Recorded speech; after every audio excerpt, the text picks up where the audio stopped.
Bienvenidos un día más.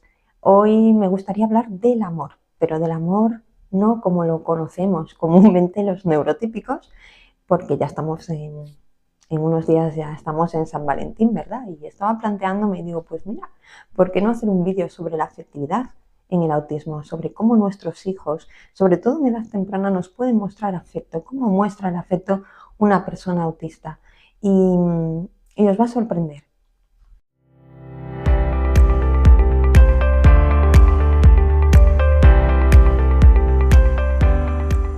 Cuando me planteé hacer este vídeo, lo primero que se me vino a la cabeza cuando estaba viendo y organizando cómo explicaros o cómo transmitiros qué forma peculiar tienen nuestros hijos de mostrar afecto en esta edad temprana y de cara a otras etapas, ¿no? Como pueden ser la adolescencia, la edad adulta.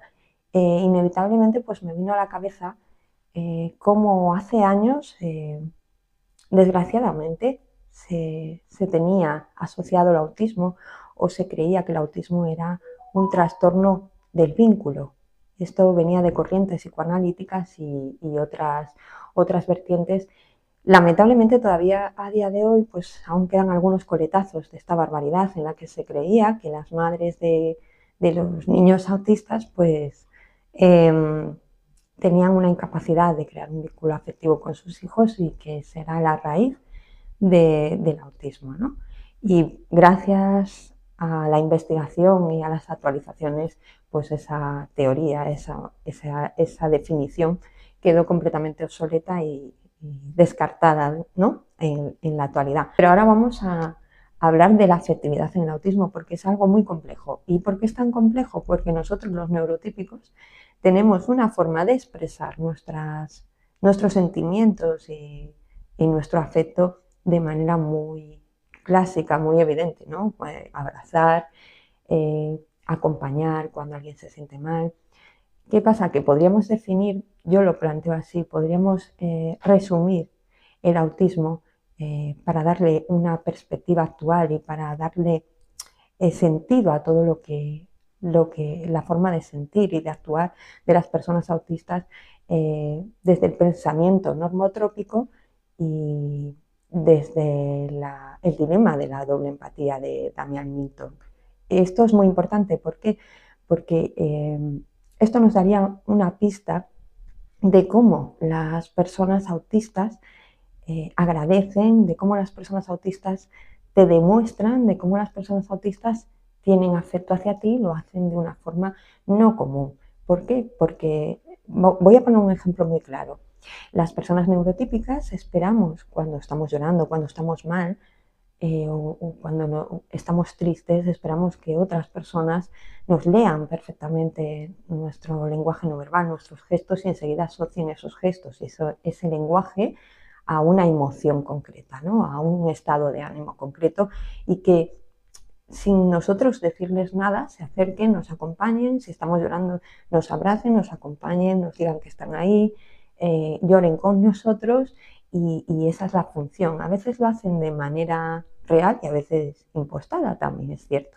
Pero para las personas autistas esto carece de sentido, porque primero que tendemos a esperar a que ellos interpreten de forma innata, como lo hacen los neurotípicos, el gesto, nuestros lloros, a una emoción concreta. Y a veces hay una dificultad ya de base para asociar ese gesto a un estado de ánimo. Es difícil la lectura. Y de ahí que Damian Milton hablase de la doble empatía como esa dificultad, ¿no? de entendernos los neurotípicos y los autistas porque simplemente tenemos una forma diferente de mostrar la empatía, de entender la empatía hacia el otro, ¿vale? ¿Por qué? Porque las personas autistas, como decía antes, tienen un pensamiento normotrópico. ¿Esto qué quiere decir? Pues que ellos se enfocan en intereses, pero muy, perdón, restringidos, como se dice comúnmente, se enfocan en unos intereses, menos intereses, pero de una manera brutal la atención, que hace que tengan que gastar muchísimos más recursos y por ello bloqueen pues esos otros focos externos a los que no pueden acceder. Podríamos pensar, ¿no?, que es la empatía, es esa capacidad de ponernos en el lugar del otro. Pero esto va un poquito más allá, no es tan así en el lugar del otro y ya, y ponerse en sus zapatos, perdón por la literalidad con las personas autistas si están viendo este vídeo, sino ponerse en la emoción del otro, ¿no? Entender que anticiparse. Hoy no voy a decir esta frase porque esta persona está teniendo un problema concreto que tiene que ver con la frase que yo voy a decir ahora, por tanto no la voy a decir, la voy a cambiar para no dañar a la otra persona porque le puede sentar mal en este momento concreto. Fijaos, parece muy fácil, ¿no? Para nosotros sería algo innato, algo natural, pero para una persona autista es bastante complejo. ¿Por qué? Porque hay un procesamiento diferente. Entendemos eso como empatía y tendemos a lo que os comentaba, ¿no?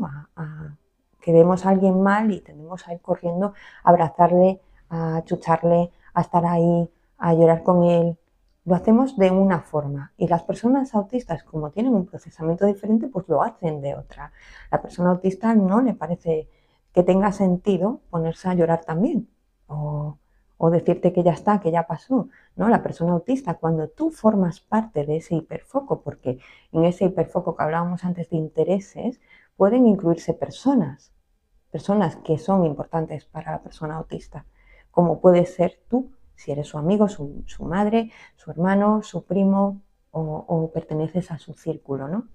Entonces, la persona autista, cuando tú estás incluido en ese hiperfoco de intereses, cuando tú eres también un interés de esa persona, inevitablemente lo que va a hacer es ayudarte, pero no va a leer tu pensamiento, va a esperar a que tú le comuniques, estoy triste por esto, por esto y por esto.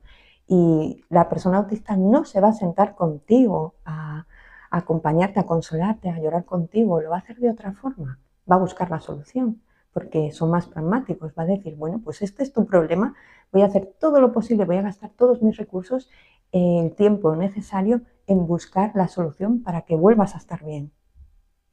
¿Me entendéis? Esto es lo que pretende una persona autista, esto es como percibe una persona autista los problemas o las emociones del otro. Y esto no quiere decir que sea una empatía baja o que no tenga esa capacidad de ponerse en lugar de la otra persona, sino que no comprenden los códigos neurotípicos y los neurotípicos no comprendemos los códigos autistas. Por ello hay un problema ahí de una dificultad a la hora de relacionarnos los unos con los otros. Y por eso es tan importante entender que el afecto a veces no es un abrazo. El afecto puede venir de múltiples formas cuando tienes un peque autista. Por ejemplo, se me viene a la cabeza, porque también he pasado por ese proceso, cuando yo no sabía interpretar el afecto que tenía mi hijo hacia mí en las primeras etapas, porque yo esperaba la forma de afecto clásica que yo conocía, la forma de afecto típica que yo conocía, que era un beso, un abrazo, un te quiero, Eso se fue dando con el tiempo, pero no se daba en los inicios y que me creaba frustración porque parecía que mi hijo pues no sentía afecto por mí. Sí lo hacía, pero lo hacía de una forma que yo no captaba y seguramente que tú no estés captando ahora mismo. Por eso este vídeo es tan importante, porque quizás ahora mismo estés en el salón de tu casa y tu hijo se haya decidido a jugar o a alinear sus objetos al lado tuya. Está en tu círculo, en tu entorno. Quizás esto te parezca una tontería, pero lo está haciendo, está compartiendo ese interés, está compartiendo sus intereses contigo. Y en algún momento hay una especie de conectividad, incluso cuando te muestra un juguete, si te lo muestra, o cuando te deja ser partícipe de ese juego, aunque sea un solo instante. Como te dije anteriormente, ese hiperfoco les dificulta estar en otros focos. Eso no quiere decir que las personas autistas no sientan que tu hijo no te quiera o no tenga afecto, simplemente te lo va a mostrar de una forma diferente. De igual forma que, por ejemplo, en un momento determinado puede que tu hijo venga y te muestre un objeto. Ya te está mostrando, ya te está diciendo que estás ahí, que formas parte de su vida. Eso es una pasada, porque cuando a una persona autista le interesa a otra persona, lo que hace es hablar de sus intereses, compartirlos, a veces de forma desregulada, ¿no? Excesiva, que a veces puede parecernos incluso pesado. Mira, es que esta persona solo habla de sus intereses, está intentando conectar contigo, está intentando formar parte y que formes parte de su círculo, pero lo hace de una forma autista. Y eso debería de ser una alegría para ti. Es verdad que también quiero decir en este vídeo que es algo que me da, que sí que a las personas autistas les molesta y a mí como madre también.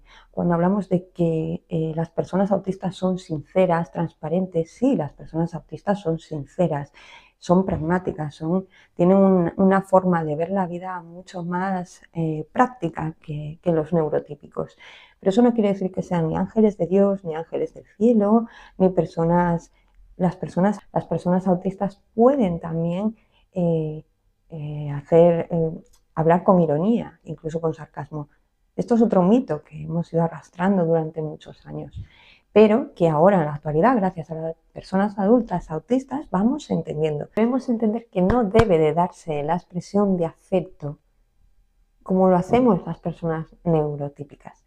¿Qué quiero decir con esto? Que las personas con autismo, claro que sienten, claro que tienen afecto, a veces hipersienten y a veces son hiperempáticas.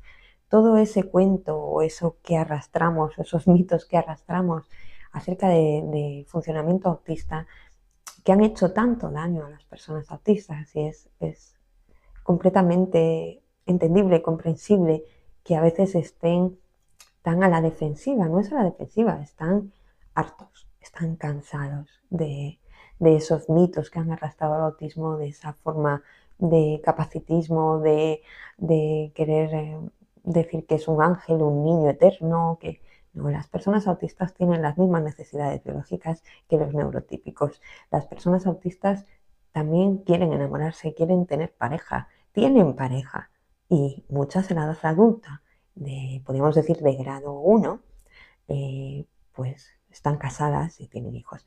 ¿Esto qué quiere decir? Que tenemos que desterrar esos mitos. Y tú que me estás viendo, si tienes un hijo en edad temprana, obsérvale, acuérdate de este vídeo e intenta disfrutar al máximo de esos momentos en los que tu hijo o hija se acerca a ti a mostrarte cualquier cosa, juega contigo, aunque sea un rato. Y quiero que también desde este vídeo te alivie saber que todo esto no es más que un funcionamiento, procesamiento diferente, con lo cual no quiere decir que tu hijo no te quiera o que tu hijo no tenga afecto por los demás o que los vea como objetos. Simplemente dale tiempo, la cognición autista es así, dale tiempo y, y verás cómo con el tiempo, de manera espontánea, aparecen todos esos gestos que queremos egoístamente tener como desde nuestro funcionamiento neurotípico necesitamos, ¿no? Que nos abracen, que nos den un beso. Y, y también nosotros debemos aprender a, a dirigirnos o a tener la compasión, podríamos decir, porque ellos sí que tienen una compasión muy grande y muy sincera hacia el resto cuando sienten o cuando ven a una persona que quieren pasándolo mal, pues nosotros deberíamos aprender un poquito de esa compasión y de esa forma altruista, podríamos decir, que tienen ellos hacia los demás y de manera sincera, porque los neurotípicos a veces pues tendemos a engañar o a enmascarar también, que eso es a mascarar, o a ponernos empáticos cuando realmente no lo estamos, porque es lo que toca, pero ellos cuando realmente te van a ayudar lo hacen de manera directa, de manera sincera y porque sí, porque lo hacen porque formas parte de su círculo afectivo, de su hiperfoco y eso es lo que te quería transmitir. Disfruta del amor, tanto si eres neurotípico o neurotípica como autista. Chao.